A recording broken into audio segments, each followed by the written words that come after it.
Teman-teman, sering sekali kita ingin mengetahui keadaan sebenarnya dari sebuah populasi.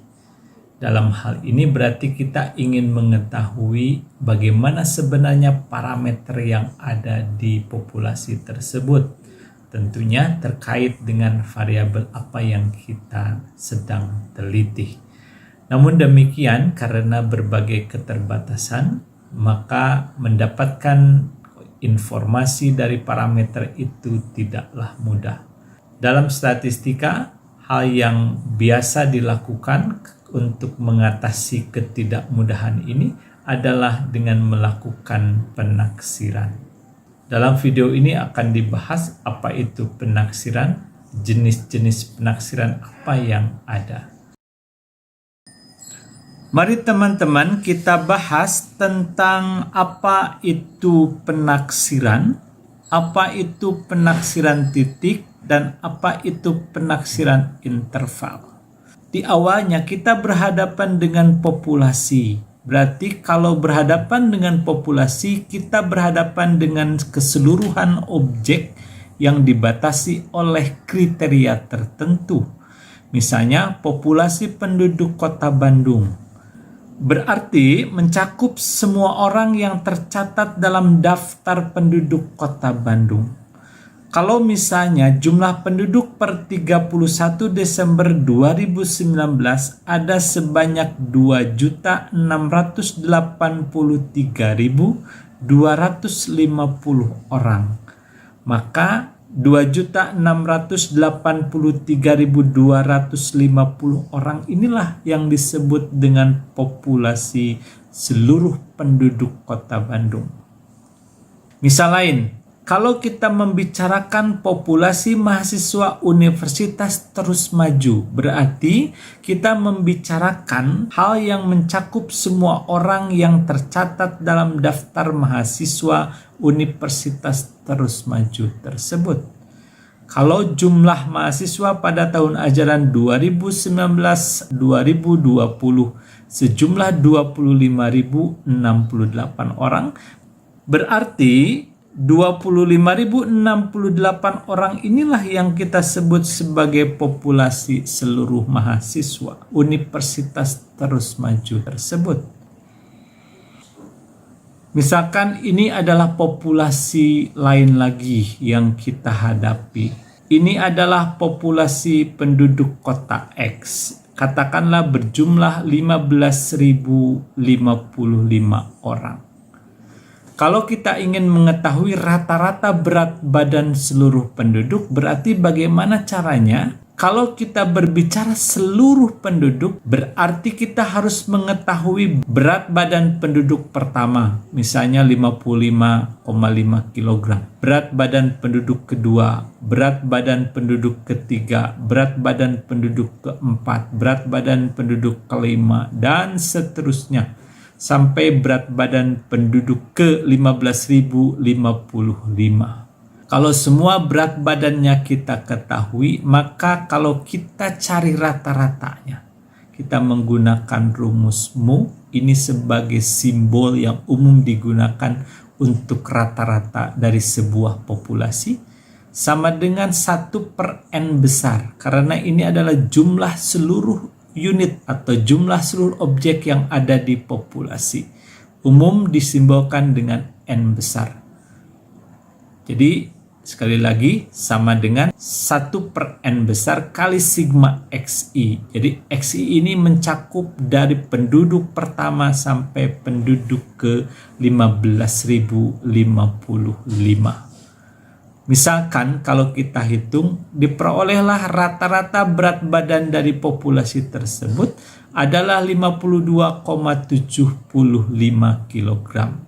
Maka ini disebut sebagai parameter. Karena apa? Karena kita berhasil mengukur seluruh unit atau objek yang ada di populasi. Ini adalah nilai sebenarnya yang menggambarkan keadaan populasi. Karena diambil dari seluruh penduduk kota X yang berjumlah 15.055 orang tersebut. Teman-teman, Mudahkah kira-kira kita mendapatkan nilai parameter ketika kita harus mengukur seluruh anggota populasi? Ingat, kita punya keterbatasan dalam hal waktu, punya keterbatasan dalam biaya, dalam percobaan yang bersifat merusak. Kalau mengukur berat badan tidak masalah, tetapi kalau menjadikan bahwa yang diukur itu rusak, seperti mencoba ban yang diproduksi oleh sebuah pabrik sebelum dijual, maka tidak mungkin semua atau percobaan itu akan dilakukan untuk semua unit yang ada di populasi. Belum juga masalah akurasi dan sebagainya. Jadi mendapatkan parameter itu tidak mudah, sangat sulit dilakukan. Jadi kalau kita tidak mungkin ataupun perjuangannya begitu besar untuk mengukur seluruh anggota populasi, maka alternatif yang disediakan di statistika ada yang disebut dengan sampling. Kita mengambil sebagian dari anggota populasi sebagai contoh yang representatif atau mewakili, dan kita akan ukur anggota-anggota yang ada di sampel ini.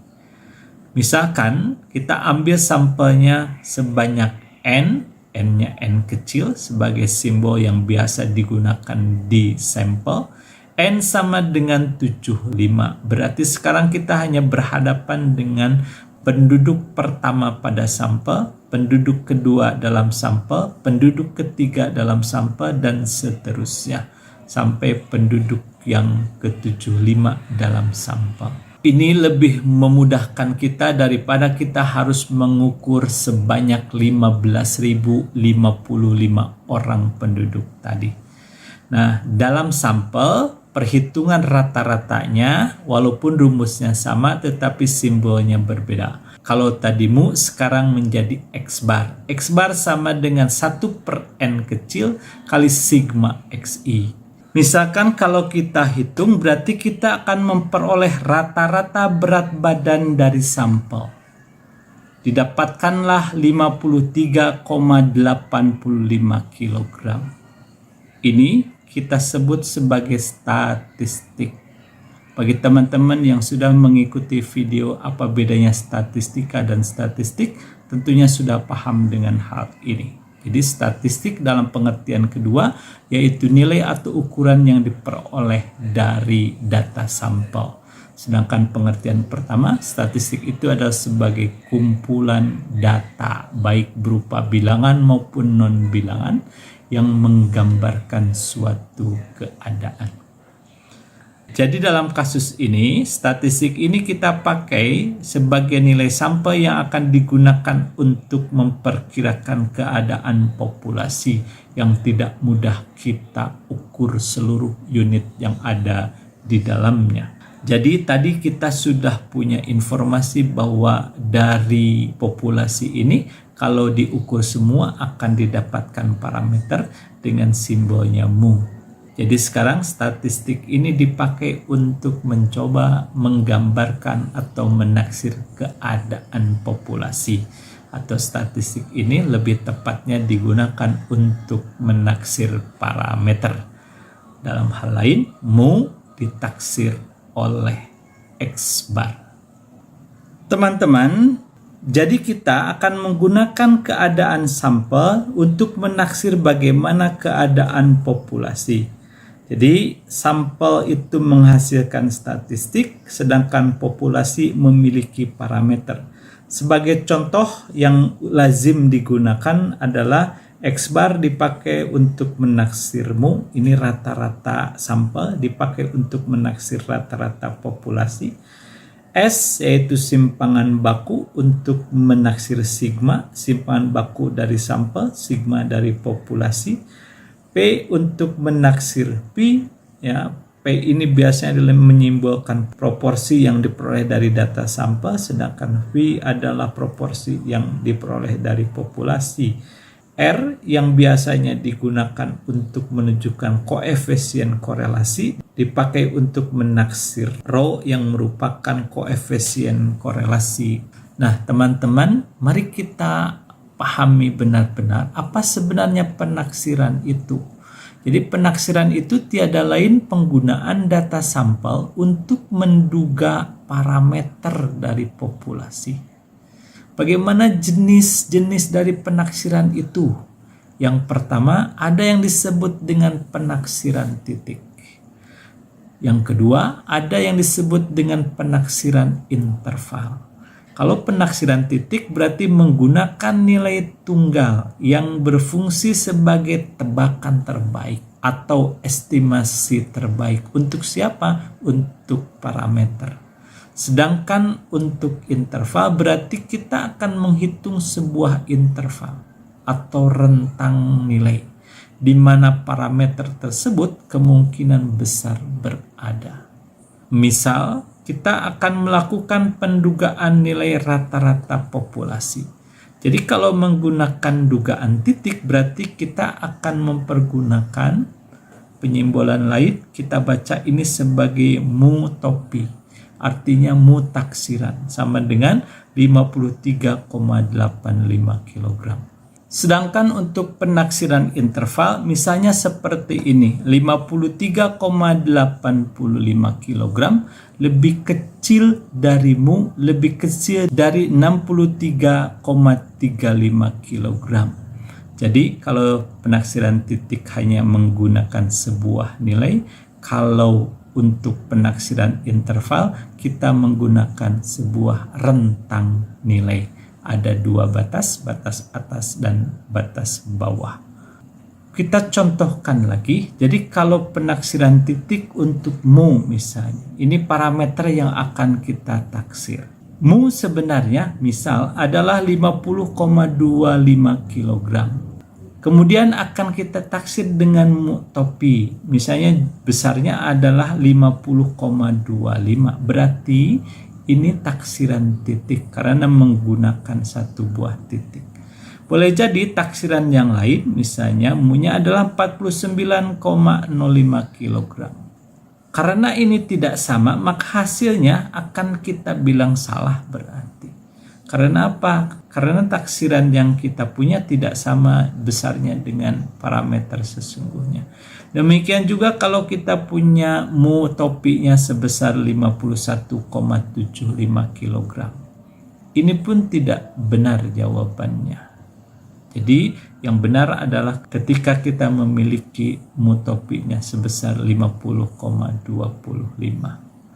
Bagaimana kalau dengan penaksiran interval? Kalau penaksiran interval berarti parameter ini misalnya 70,25 kg akan kita taksir dalam rentang nilai tertentu. Misalnya ini titik bawahnya, ini titik atas.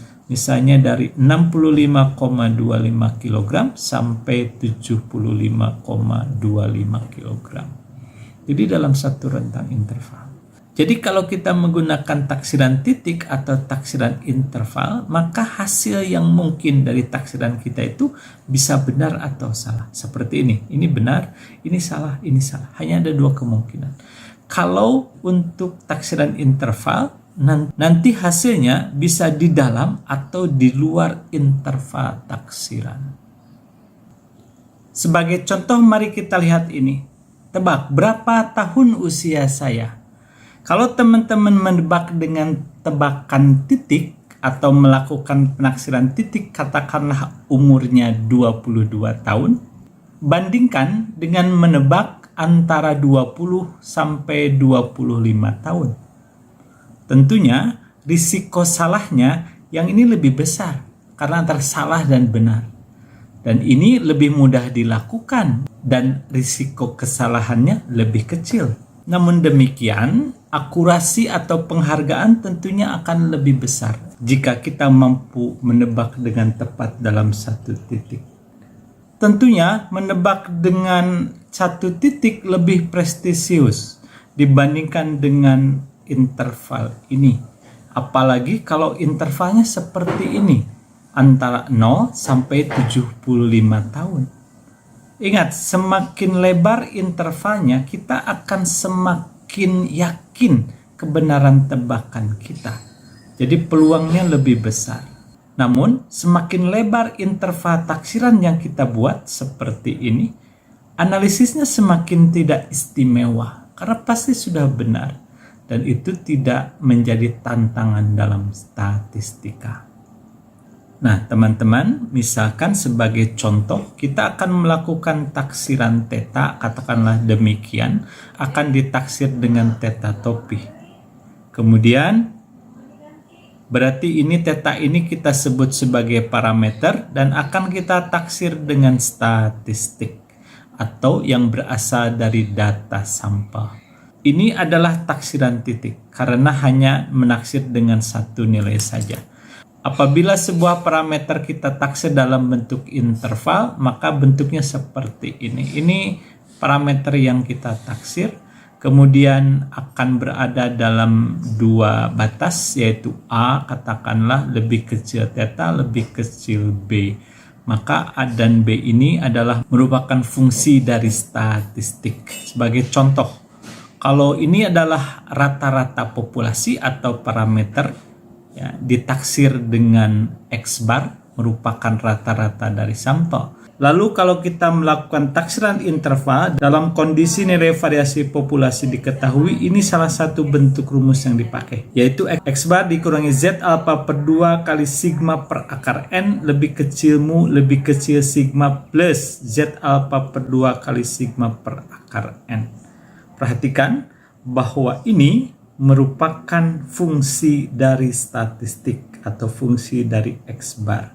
Nah, untuk sementara dipahami seperti ini dulu, bahwa batas A dan B ini atau batas bawah dan batas atas dari interval yang kita buat dalam penaksiran interval merupakan fungsi dari statistik. Lebih detail nanti kita akan pelajari di contoh-contoh perhitungan yang lebih real. Teman-teman, itulah bahasan awal kita mengenai penaksiran titik dan penaksiran interval. Apa yang dimaksud dengan penaksiran? Apa jenis-jenis penaksiran yang dapat dilakukan? Yaitu dalam hal ini ada dua, yaitu penaksiran titik dan penaksiran interval. Apa beda di antara kedua penaksiran tadi? Bagaimana tingkat keyakinan kita dalam menaksir? Rasanya udah kita bahas. Tinggal selanjutnya nanti kita akan pelajari dengan lebih dalam untuk jenis-jenis parameter yang lebih rinci lagi. Misalnya untuk penaksiran rata-rata dalam satu populasi atau penaksiran rata-rata dari dua populasi, kemudian juga ada penaksiran proporsi atau persentase, ada penaksiran simpangan baku dan selanjutnya. Mudah-mudahan sedikit memberikan pencerahan bagi teman-teman yang mau belajar tentang statistika. Karena ini penting, ini juga sangat membantu kita dalam analisis statistika lebih lanjut, baik parametrik maupun non-parametrik. Juga nanti dalam bahasan pengujian hipotesis dan sebagainya. Mudah-mudahan bermanfaat bagi teman-teman. Saya tahan intinya, jika memang bermanfaat silakan sebarkan juga ke teman-teman yang lain. Mudah-mudahan menjadi ilmu yang barokah bagi kita semua. Wassalamualaikum warahmatullahi wabarakatuh.